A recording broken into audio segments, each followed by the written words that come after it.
راسي د پاکستان سره وچلو د چلولو لاره ښکاره ده. دوه ورونه درې مثال چې پنجابی صوبه لري، بلوچ صوبه لري، سندی صوبه لري، پښتانه هم د چا پر کور ټکان نه دي کړي، پښتون هم د چا په کور نه دی ننوتلی، پښتون هم دا حق لري چې خپله صوبه ولري. دا ټوکړه خیبر پښتونخوا،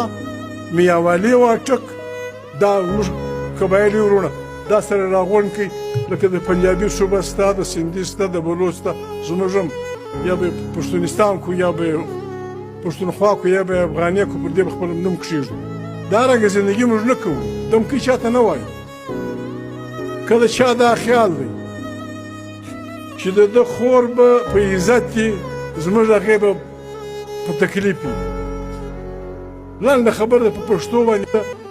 کې را سره چلوي پاکستان